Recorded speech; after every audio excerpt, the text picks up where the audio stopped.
अध्याय 5। कीमत दादी ठीक थी, पर आरव समझ गया यह मुफ्त नहीं था। गांव में बदलाव आने लगे। मरी फसलें हरी हो गईं, सूखा खत्म हुआ, लेकिन बदले में लोग अपने सबसे प्यारे सपने भूलने लगे। कोई माँ अपने बच्चे का पहला नाम भूल गई, कोई अपने जीवन का मकसद। आरव को एहसास हुआ नीलमणि पूरे गांव से कीमत वसूल रही है। अध्याय 6। साधु का सच। एक दिन गांव में एक अजीब साधु आया। उसकी आंखें सफेद थीं, लेकिन वह सब देख सकता था। उसने आरव से कहा, नीलमणि जाग चुकी है। अगर तीसरी इच्छा पूरी हुई तो यह संसार और उस संसार की दीवार टूट जाएगी। आरव ने पूछा, इसे रोका कैसे जाए? साधु बोला, जो इसे लाया है वही इसे खत्म कर सकता है, अपनी आखिरी सबसे कीमती चीज देकर। अध्याय 7। अंतिम रात। उस रात धुंध पूरे गांव को निगल गई। लोग बेहोश होने लगे। आकाश में दरारें दिखने लगीं। नीलमणि जमीन से ऊपर तैर रही थी। तीसरी इच्छा बोलो, आवाज गूंजी। आरव रो पड़ा। मेरी सबसे कीमती चीज मेरी पहचान है, उसने कहा। उसने इच्छा की, इस जादू को हमेशा के लिए खत्म कर दो। अध्याय 8। बलिदान। नीलमणि फट पड़ी।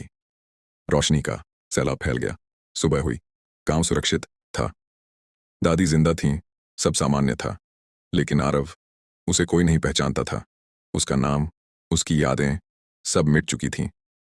वह गांव के बाहर उसी पीपल के नीचे बैठा था, एक अजनबी जिसने सबको बचाया।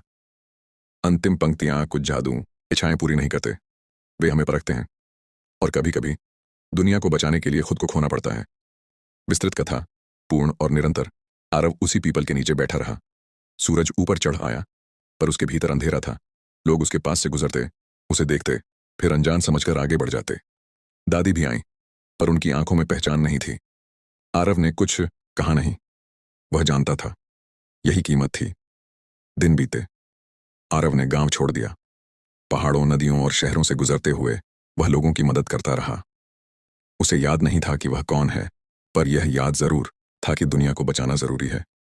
एक रात उसे फिर वही आवाज सुनाई दी, कमजोर, टूटी हुई।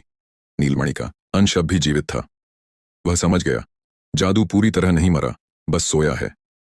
उसने साधु की कही बात याद की, जादू तब तक लौटता रहेगा जब तक कोई उसकी जगह न ले। आरव ने आंखें बंद कीं और उस अंश को अपने भीतर समा लिया। आकाश शांत हो गया। धुंध हमेशा के लिए छंट गई। आरव मुस्कुराया। अब वह किसी का नाम नहीं था, किसी की याद नहीं था। वह केवल संतुलन था, और यही उसकी अमरता थी।